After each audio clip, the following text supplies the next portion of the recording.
একটি রাজনৈতিক দল বিভিন্ন স্থানে, শুধু ঢাকা মহানগরীতে না, অন্যান্য মহানগর এবং বিভিন্ন নির্বাচনী এলাকায় তারা বিভিন্ন, বিশেষ করে দরিদ্র ভোটার যারা, বিশেষ করে একটু কম শিক্ষিত ভোটার যারা, তাদের বাড়ি বাড়ি গিয়ে এনআইডি কার্ডের ফটোকপি, ফোন নাম্বার এবং বিকাশ নাম্বার সংগ্রহ করছে। এটা কখনো হয় নাই আগে। আমরা বহু নির্বাচনে অংশ নিয়েছি, কিন্তু কখনো এটা আমরা দেখি নাই। কিন্তু এবার এই কাজটা করা হচ্ছে, এবং কেন করা হচ্ছে এই নিয়ে আমরা একটু খোঁজ নেওয়ার চেষ্টা করেছি, বোঝার চেষ্টা করেছি, এবং আমরা আশঙ্কা করছি যে তারা ভুয়া এনআইডি বানিয়ে জাল ভোট দেওয়ার চেষ্টা করতে পারে, এবং বিকাশ নাম্বার যে নিয়েছে তার মাধ্যমে তারা তাদেরকে অর্থ দিয়ে প্রলুব্ধ করতে পারে তাদের পক্ষে ভোট দেওয়ার জন্য। এটা শুধু অনৈতিক না, বেআইনি, এবং সুষ্ঠু নির্বাচন অনুষ্ঠানে এটা একটা প্রতিবন্ধকতা। আমরা বিস্ময়ের সাথে লক্ষ্য করছি যে এই বিষয়টা আপনার সোশ্যাল মিডিয়ায় এবং আপনার ট্রেডিশনাল মিডিয়ায় এগুলেন প্রকাশ হয়েছে, প্রচার হয়েছে, কিন্তু নির্বাচন কমিশন এই ব্যাপারে কোনো ব্যবস্থা গ্রহণ করে নাই। আমরা গতকাল প্রধান নির্বাচন কমিশনার এবং অন্যান্য নির্বাচন কমিশনারদের সঙ্গে কথা বলেছি। সেখানে আমরা এই বিষয়ে আমাদের উদ্বেগের কথা জানিয়েছি, কিন্তু এখনও কি ব্যবস্থা নেওয়া হয়েছে আমরা জানি না। আমরা মনে করি যে এই অনৈতিক, বেআইনি এবং সুষ্ঠু নির্বাচনের পথে প্রতিবন্ধকতা সৃষ্টিকারী কার্যক্রম সম্পর্কে তারা দ্রুত কার্যকর ব্যবস্থা নেবেন, এবং যাতে করে এই ধরনের অপরাধ সংগঠিত হতে না পারে সেটা বাধার সৃষ্টি করবেন, এবং তারপরেও কেউ করলে তার বিরুদ্ধে আইনানুগ ব্যবস্থা গ্রহণ করবেন। আমরা এটা তাদেরকে জানিয়েছি, এবং আমরা আপনাদের মাধ্যমে আমরা পুনরায় এটা উল্লেখ করতে যাচ্ছি। প্রিয় বন্ধুগণ, আপনারা জানেন যে আমাদের দেশে এইবার পোস্টাল ব্যালটে অনেক ভোট দেওয়ার একটা পরিস্থিতি হয়েছে। আমরা প্রবাসীদের ভোটের অধিকার নিশ্চিত করার লক্ষ্যে, এটা আমাদেরই দাবি ছিল, সবার আগে আমাদের দাবি ছিল এটা বিএনপির, যে আমরা প্রবাসীদের ভোটের অধিকার চাই। সেটা আমরা বলেছি সরকারের কাছে, এবং শেষ পর্যন্ত নির্বাচন কমিশন এটাতে এগ্রি করেছে। কিভাবে এটা করা যায় এই নিয়ে অনেক আলোচনার পর স্থির হয়েছে যে পোস্টাল ব্যালটের মাধ্যমে এই সুযোগটা নিশ্চিত করা হোক। আপনারা জানেন যে আমাদের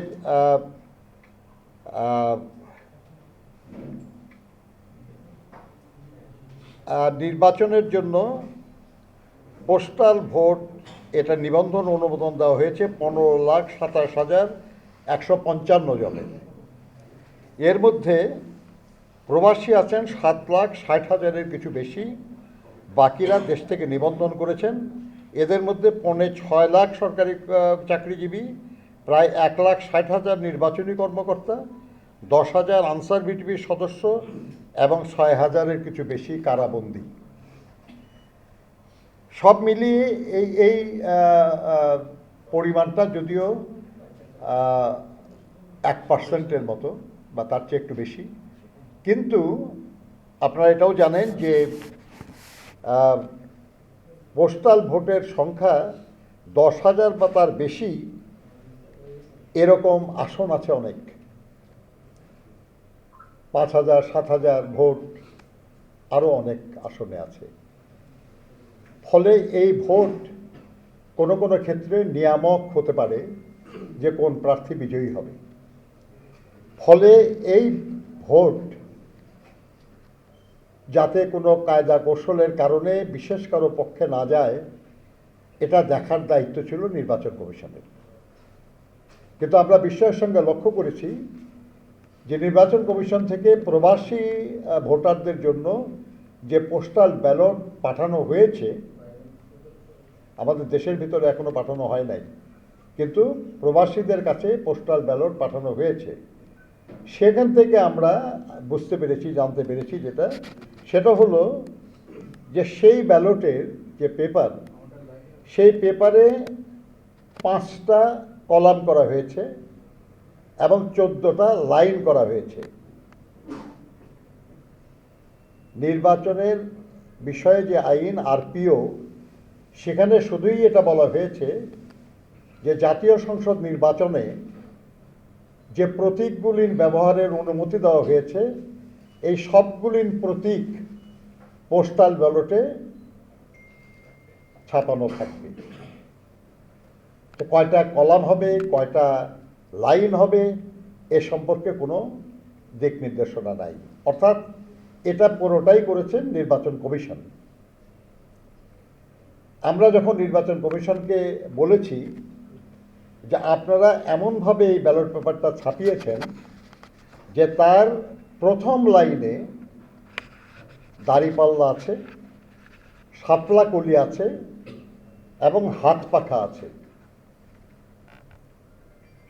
কিন্তু বিএনপির যে প্রতীক সেটা শেষ লাইনের মাঝামাঝি জায়গায়, যাতে করে এই পেপারটা ভাঁজ করলে আপনারা দেখবেন আর কি, এটা আমাদের কাছে এটা একটা কপি আছে, আপনারা নিজেরাও দেখতে পারেন, এখানে আছে, আপনারা দেখেন, ঠিক বিএনপিরটা মাঝখানে। যদি এটা ভাঁজ করেন তাহলে এটা পড়ে যাবে ঠিক মাঝখানে, আর ভাঁজ পড়ে গেলে একটু অস্পষ্ট হয়। এবং কেউ যদি ভাঁজ পড়া অবস্থায় দেখে তাহলে প্রতীকটা পুরা দেখাই যাবে না। ধানের শীষের উপরের অংশ দেখা যাবে এক পাশে, নিচের অংশ দেখা যাবে আরেক পাশে। আমরা মনে করি যে এই বিষয়টা এমনি এমনি হয় নাই, এটা দৈব ঘটনা নয়, এটা ইচ্ছাকৃত। প্রধান নির্বাচন কমিশনার এবং নির্বাচন কমিশনাররা এ ব্যাপারে তাদের অজ্ঞতা প্রকাশ করেছেন যে তারা ঠিক জানেন না যে এটা কীভাবে হয়েছে এবং তাতে কোন প্রতীক প্রথম লাইনে বসছে, দ্বিতীয় লাইনে বসছে, এটা তারা খেয়াল করেন নাই। তারা বলেছেন যে এটা অ্যালফাবেটিক্যালি সাজানো হয়েছে। আমরা তাদেরকে বললাম যে অবশ্যই অ্যালফাবেটিক্যালি সাজানো হবে, কিন্তু এটা যদি 5টা কলাম না হয়ে যদি 4টা কলাম হতো কিংবা 6টা কলাম হতো, যদি এটা 14টা লাইন না হয়ে 13টা লাইন হতো বা 15টা লাইন হতো, তাহলে ঠিক এখন যেভাবে আছে সেভাবে হতো না। কিন্তু এক্স্যাক্টলি 5টা কলাম এবং 14টা লাইন করে 3টি বিশেষ রাজনৈতিক দলকে প্রথম লাইনে দেওয়ার উদ্দেশ্যটা কি? এটা এমনি এমনি হয় নাই। আমরা মনে করি যারাই এর পেছনে থাকুক, যারাই এই ঘটনার জন্য দায়ী থাকুক, আমরা তাদের বলেছি যে আপনারা তাদের ব্যাপারে খোঁজ খবর নেন যে কারা এই কাজটা করেছে। আর আপনারা জানেন যে এই ব্যাপারে অনেক রিসার্চ আছে সারা দুনিয়ায়, এবং সেখানে বলা হয়েছে যে শুধু প্রতীকের অবস্থানের কারণে 1 থেকে 10% ভোটের এদিক ওদিক হতে পারে। আমরা তাদেরকে বলেছি যে আপনারা, দেশের ভেতরে এখনও বিলি হয় নাই এবং যথেষ্ট সময় আছে হাতে, এবং ভোটার মানে যে ব্যালট পেপার পুনরায় ছাপানোর বহু দৃষ্টান্ত আছে আমাদের দেশে। কাজেই এটা আপনাদের সংশোধন করা উচিত এবং দরকার হলে আপনারা পুনরায় ছাপায় এটা বিলি করবেন। এ ব্যাপারে যথেষ্ট সময় আছে। তো আমরা আপনাদেরকে অনুরোধ করব যে আপনারা একটু নিজেরাও যদি দেখেন আর কি, আপনারা বুঝবেন যে বিষয়টা খুব স্পষ্টতই উদ্দেশ্যমূলক। আমরা এটাকে খুবই অন্যায় এবং অনৈতিক মনে করি। আমরা মনে করি যে এটা দ্রুত সংশোধন হওয়া প্রয়োজন। আমরা এটাও আলোচনা করেছি যে এই পোস্টাল ব্যালট নিয়ে আরও কিছু ঘটনা ঘটছে। আপনারা কেউ খেয়াল করে থাকতে পারেন যে বাহরাইনে একজন জামায়াত নেতার বাসায় 200-রও বেশি ব্যালট পেপার নিয়ে কাজ করার ভিডিও, প্রায় 7 মিনিটের ভিডিও ভাইরাল হয়েছে। ব্যালট পেপার আপনার একটা আমানত। আমার ব্যালট পেপার আমি ছাড়া আর কেউ দেখার সুযোগ নাই। এটা শুধু উচিত না তা না, এটা বেআইনি। আপনারা জানেন যে ভোট কেন্দ্রে আপনারা নিশ্চয়ই অনেকেই ভোট দিয়েছেন, যদিও বহু বছর অনেকেই ভোট দিতে পারেন নাই।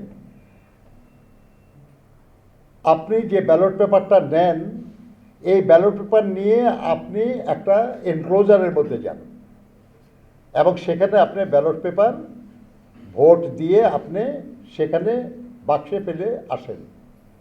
এর মাঝখানে আর কারো এই ব্যালট পেপার দেখার বা আর কারো এই ব্যালট পেপার হাতে নেওয়ার কোনো সুযোগ থাকে না।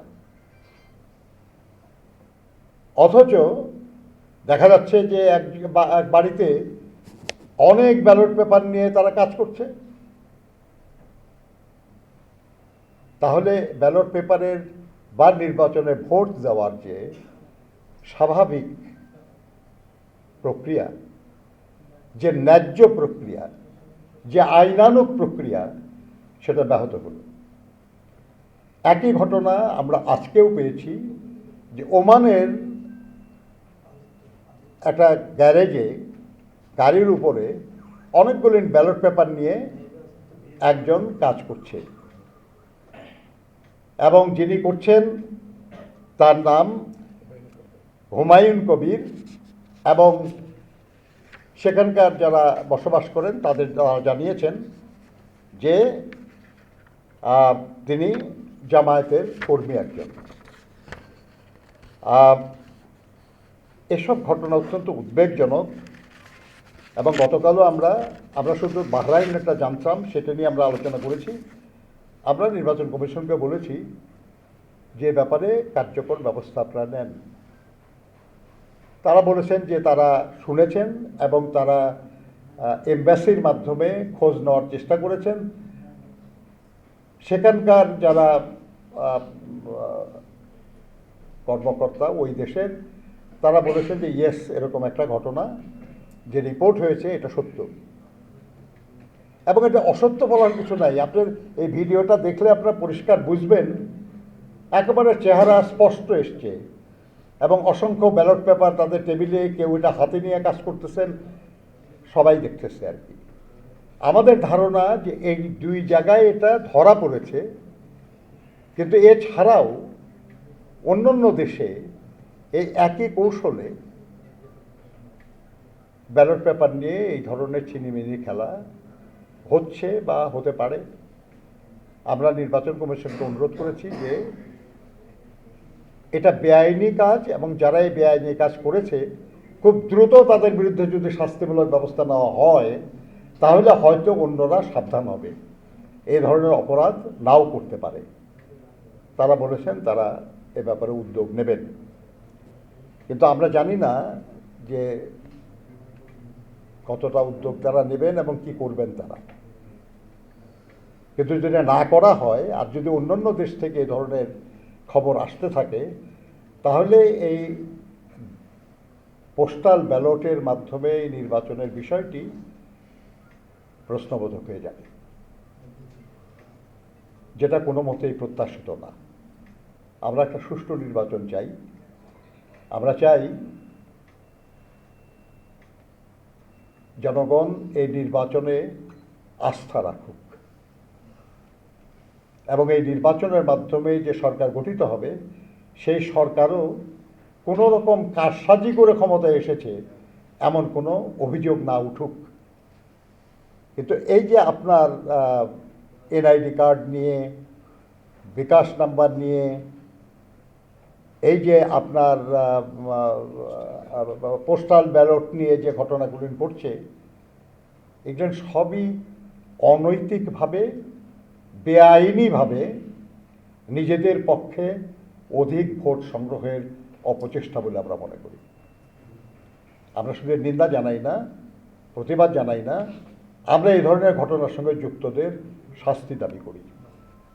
প্রিয় সাংবাদিক বন্ধুগণ, আমরা বারবার বলে এসেছি যে আমরা নির্বাচনে লেভেল প্লেইং ফিল্ড চাই, সবার জন্য সমান সুযোগ। দল বড় হোক বা ছোট হোক, ব্যক্তি ক্ষমতাবান হন বা না হন, পদবিধারী হন বা সাধারণ নাগরিক হন, সবার জন্য নির্বাচনে লেভেল প্লেইং ফিল্ড থাকা দরকার। নির্বাচন কমিশন বিএনপির বেশ কিছু প্রার্থীকে হয়তো প্রার্থীর নির্বাচনী এমনি কোনো দোয়া মাহফিল বা কোনো অন্য আলোচনা সভায় সেখানে যারা উপস্থিত আছে, বক্তব্য রাখে, তাদের মধ্যে কেউ কম বোঝে, কোনটা সঠিক না হয়তো ভালো বুঝতে পারে না, সেরকম কেউ হয়তো বক্তব্য রেখেছে যে ধানের শীষে ভোট দিন। প্রার্থী না, আমাদের দলের উল্লেখযোগ্য কোনো নেতাও না, সেই কারণে তাদেরকে শোকজ করা হয়েছে। আমাদের একজন প্রার্থীর মেয়ে একটা ফেসবুক চালায়, সেই ফেসবুকে মেয়ে একটা পোস্ট করেছে যেটা নির্বাচনী আইনের লঙ্ঘন। এই কারণে আমাদের প্রার্থী এবং তার মেয়ে দুইজনকে শোকজ করা হয়েছে।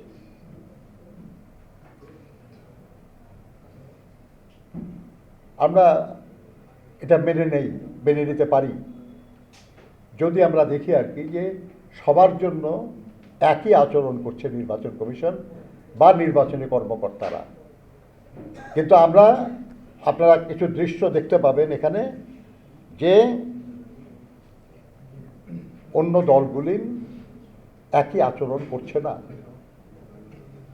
সাধারণ প্রার্থীরা, অন্য দলগুলির উল্লেখযোগ্য নেতা, গুরুত্বপূর্ণ নেতা, এমনকি প্রধান নেতারা পর্যন্ত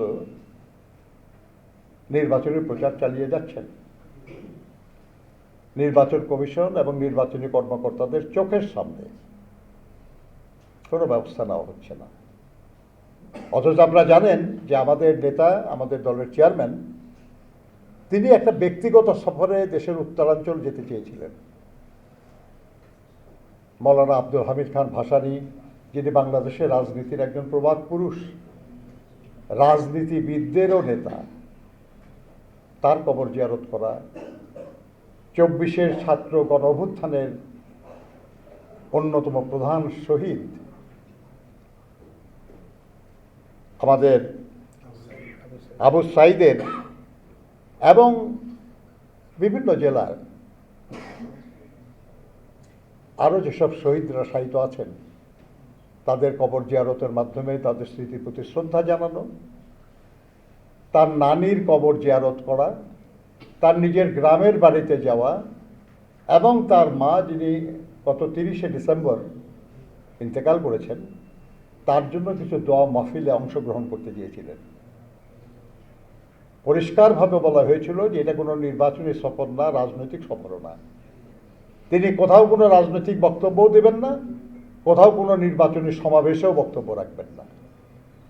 কিন্তু তারপরেও এই নিয়ে কিছু উদ্বেগ, কিছু উৎকণ্ঠা প্রকাশ করেছে অনেকেই, যার জন্য নির্বাচন কমিশন আমাদের অনুরোধ করেছিল যে আমরা যেন এই সফরটা 22 তারিখ পর্যন্ত স্থগিত রাখি। আমরা নির্বাচন চাই যথাসময়ে 12ই ফেব্রুয়ারিতেই, এবং আমরা এটাও চাই যে সব রাজনৈতিক দল সেই নির্বাচনে অংশগ্রহণ করুক। আমাদের কোনো কাজে কোনো কনফিউশন যাতে না হয় সেই জন্য আমাদের চেয়ারম্যান তার এই সফর স্থগিত করেছেন। আমরা যেখানে নির্বাচনী পরিবেশ বজায় রাখার জন্য এত উদ্যোগী, সেখানে আমরা তো আশা করতেই পারি জন্য সবাই নির্বাচনী আচরণবিধি মেনে শান্তি, শৃঙ্খলা এবং নির্বাচনী পরিবেশ অটুট রাখার জন্য কাজ করবেন। দুর্ভাগ্য আমাদের সেটা হচ্ছে না। আপনারা ছবিগুলিতে দেখতে পাবেন যে আমাদের দেশের গুরুত্বপূর্ণ রাজনৈতিক দলের প্রধানরা পর্যন্ত তারা এমন বক্তব্য রাখছেন, এমন সব ব্যানার নিয়ে কথা বলছেন যেটা স্পষ্টতই নির্বাচনী আচরণবিধির লঙ্ঘন। আমরা আশা করি নির্বাচন কমিশন এবং নির্বাচনী কর্মকর্তারা সাধারণ প্রার্থীদের প্রতি যেমন কঠোর আইন পালন করার ব্যাপারে আগ্রহী, সকলের ব্যাপারেই তেমনি আইনানুগ আচরণ করবেন। এটা আমরা নির্বাচন কমিশনে বলে এসেছি, আমরা এখনো আপনাদের মাধ্যমে বলছি। নির্বাচন কমিশনের এই নির্লিপ্ততা কিংবা নির্বাচনী কর্মকর্তাদের নিশ্চুপতা সুষ্ঠু নির্বাচনের পরিবেশ সৃষ্টিতে বাধা সৃষ্টি করছে। এটা অনুচিত বলে আমরা মনে করি এবং আমরা আশা করি তারা তাদের আচরণে পরিবর্তন আনবেন। এবং সব রাজনৈতিক দলের কাছে আমাদের অনুরোধ থাকবে যে তারা নিজের দায়িত্বেই এই কাজগুলি থেকে বিরত থাকবেন। প্রিয় সাংবাদিক বন্ধুগণ, আমরা বাংলাদেশ জাতীয়তাবাদী দল দেশের অন্যতম প্রধান রাজনৈতিক দল। আমাদের দল অনেকবার রাষ্ট্র পরিচালনার দায়িত্ব পেয়েছে, জনগণ সমর্থন করেছে। আল্লাহর মেহেরবানিতে আমরা রাষ্ট্র পরিচালনার দায়িত্ব পালন করেছি। বহু নির্বাচনে আমরা অংশগ্রহণ করেছি। আমরা এই বিষয়গুলি আলোকেই আমরা আমাদের কর্মকাণ্ড চালিয়ে যাচ্ছি। আমরা আপনাদেরকে সাক্ষী রেখে বলতে চাই যে আমরা বাংলাদেশে গণতন্ত্র পুনঃপ্রতিষ্ঠা এর যদি কৃতিত্ব কেউ দাবি করতে পারে সেটা বিএনপি। আমরা একদলীয় স্বৈর শাসনের হাত থেকে দেশকে মুক্ত করে বহুদলীয় গণতন্ত্র ফিরিয়ে এনেছি। আমরা রাষ্ট্রপতি শাসিত ব্যবস্থা থেকে দেশকে মন্ত্রী পরিষদ শাসিত সরকারে পরিণত করেছি। আমরা ১/১১ সরকারকে জরুরি অবস্থা প্রত্যাহারে বাধ্য করেছি। এবারও প্রায় ১৭-১৮ বছর ধরে আমরা অবিরাম লড়াই করেছি। আমাদের বহু সাথী গুম হয়েছেন, খুন হয়েছেন, নিপীড়িত হয়েছেন, মিথ্যা মামলায় নির্যাতিত হয়েছেন। কিন্তু তারপরেও আমরা সবাইকে নিয়ে একটা শান্তিপূর্ণ, সবার কাছে গ্রহণযোগ্য একটা নির্বাচন চাই। সেজন্য আমরা আমাদের ভূমিকা পালন করার চেষ্টা করছি। আমরা আশা করব বাংলাদেশে আরও যারা রাজনৈতিক দল আছেন তারাও দায়িত্বশীলতার পরিচয় দেবেন এবং সুষ্ঠু নির্বাচনের পথে কোনো বাধার কারণ হবেন না। এ ব্যাপারে নির্বাচন কমিশন, নির্বাচনী কর্মকর্তাবৃন্দ যার যা দায়িত্ব, যার যা ভূমিকা, যার যা ক্ষমতা সেটা তারা প্রয়োগ করবেন বলে আমরা আশা করি। আপনাদের মাধ্যমে আমরা জনগণকে আশ্বস্ত করতে চাই যে দেশের মানুষ যারা বহু বছর ভোট দিতে পারে নাই, তার মৌলিক অধিকার প্রয়োগ করতে পারে নাই, তারা যাতে নিশ্চিন্তে নির্বিঘ্নে শান্তি এবং শৃঙ্খলার মধ্যে তাদের ভোটাধিকার প্রয়োগ করতে পারে, সেজন্য আমরা কাজ করছি। সে ব্যাপারে আমাদের ভূমিকা আমরা পালন করছি। আমরা তাদের সমর্থন চাই, আমরা তাদের সহায়তায়, সহযোগিতায় আমাদের যে কর্মসূচি সেটা পালনের ইচ্ছা রাখি। আপনাদের সবাইকে ধন্যবাদ।